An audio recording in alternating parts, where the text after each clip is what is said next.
देखिए, भागवत का अगर हम शाब्दिक रूप में अर्थ करें, अक्षरों के रूप में अगर भागवत का अर्थ विश्लेषण करें, तो 4 अक्षर भागवत में हैं। एक भा है, एक गा है, एक वा है और एक ता है। भागवत। संस्कृत व्याकरण में भा जो शब्द है, संस्कृत व्याकरण में एक धातु है भा दीप्तौ। ये भा दीप्तौ धातु है। तो भा दीप्तौ, तो दीप्तिर नाम प्रकाशः, कि दीप का नाम प्रकाश है। दीप का काम है प्रकाश करना, तो दीप्तिर नाम प्रकाशः। भा जो है वह प्रकाश स्वरूप है, जो अज्ञान रूपी अंधेरे को दूर करके ज्ञान का प्रकाश कर देता है, वो है भा। भा अक्षर जो है वो अज्ञान को मिटा देता है और ज्ञान के प्रकाश को कर देता है। भा प्रकाश है। और दूसरा अक्षर कहें तो गा। गा माने क्या होता है? तो संस्कृत से इसका अगर देखें तो गच्छति इति गा। गा मतलब भागना, गच्छति मतलब भागो। तो गा मतलब भागो, तो कहां भागो? प्रकाश की ओर भागो, यात्रा करो। कैसी यात्रा करो? प्रकाश की ओर यात्रा करो, ज्ञान की ओर यात्रा करो। अब दोनों शब्दों को अगर हम मिलाएं, भा और गा, तो दोनों को जोड़ें तो हुआ भाग। तो भाग का अर्थ भी एक है कि भाग। भाग कहां भाग और कहां से भाग? कहा घर से भाग और कहां भाग? तो कहा कथा तक भाग। अरे भाई, यहाँ कथा पांडाल पर आप बैठे हैं तो भाग कर तो आए, घर से भाग कर ही आए। वा से वैराग्य, तीसरा अक्षर। भागना मतलब वैराग्य। भा से ज्ञान प्रकाश, भा अक्षर से प्रकाश, ज्ञान रूपी प्रकाश। और गा से यात्रा करना, और वा से वैराग्य। अरे वैराग्य ना होता तो यहां तक आप ना आते। यहां तक आने के लिए भी वैराग्य हुआ, कुछ क्षण के लिए हुआ हो, 2-3 घंटे के लिए हुआ हो, पर जीवन में वैराग्य तो आया।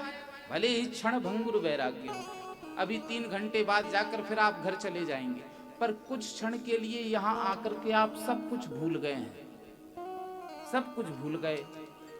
तो ये वैराग्य हो गया।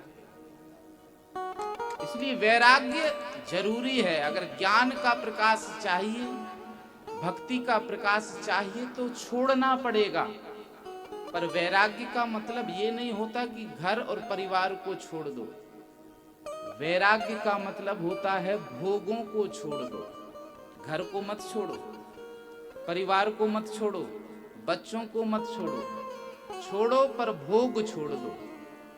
एक महात्मा जी के पास एक व्यक्ति गया, कहा हम तो दिन भर राम राम करते हैं, पर उसका परिणाम हमें आज तक मिला नहीं। जपते हैं, 15 साल हो गए, 20 साल। महात्मा ने कहा कैसे जपते हो? कहा जैसे सब जपते हैं वैसे हम जपते हैं। कहा इसलिए तो नहीं मिला, हम जैसा बताएंगे वैसा जपो। कहा कैसे? कहा एक काम करना, एक जलेबी लेना, उसको खाना, और खाते हुए इस उंगली को ऐसे ऐसे हिलाना, इस उंगली को ऐसे हिलाना। कहा महाराज ऐसे हिलाने से क्या होगा? कहा जैसे ही जलेबी खाओगे उंगली हिल रही है, खाओगे और जैसे ही जलेबी का स्वाद आएगा उंगली का हिलना बंद हो जाएगा, अपने आप स्वतः बंद हो जाएगा, क्योंकि तुम्हारा पूरा मन उस स्वाद की ओर चला गया, उस जलेबी के स्वाद में लग गया, तो उंगली का हिलना भी बंद स्वतः हो जाएगा। देखिए, इतनी सी जलेबी जब इतनी बड़ी उंगली को हिलाना बंद कर देती है, तो ये जो जगत के भोग हैं, ये हमें संसार से कैसे छुटकारा हम पा सकते हैं इतने बड़े भोगों से? इसलिए कहा कि भोगों से वैराग्य होना चाहिए। भोगों को छोड़ो, पुत्र को, संपत्ति को, संतति को मत छोड़ो, भोग छोड़ दो। भोग का अर्थ है जो तुम रोज नया नया कुछ स्वाद लेते हो उसको कम कर दो। पकड़ मत बनाओ, मजबूती मत बनाओ भोगों में। कभी अच्छा मिल गया तब भी प्रसन्न है, और कभी कुछ ऐसा रूखा सूखा मिल जाए तब भी मुख पर प्रसन्नता रहनी चाहिए, तब भी मुख प्रसन्न हो। इसीलिए कहा वासे वैराग्य, छोड़ो। वैराग्य का मतलब भागो, छोड़ दो, भोगों को छोड़ दो। और वैराग्य कब स्थिर होगा? स्थिर के लिए चाहिए ता से तप। भागवत का अंतिम अक्षर ता, ता से तप। अगर वैराग्य में स्थिरता लानी है, स्थिर अडिगता लानी है, दृढ़ता लानी है तो तपना पड़ेगा।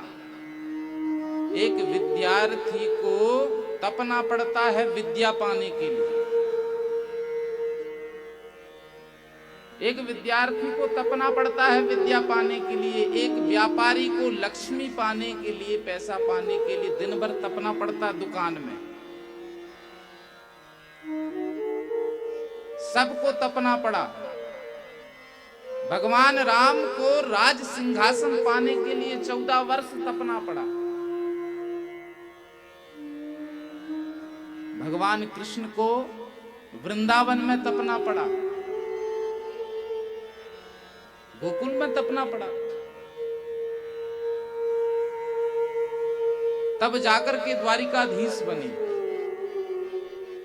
तो तपना तो पड़ेगा। वैराग्य को स्थिर करना है तो ता से तप होना जरूरी है।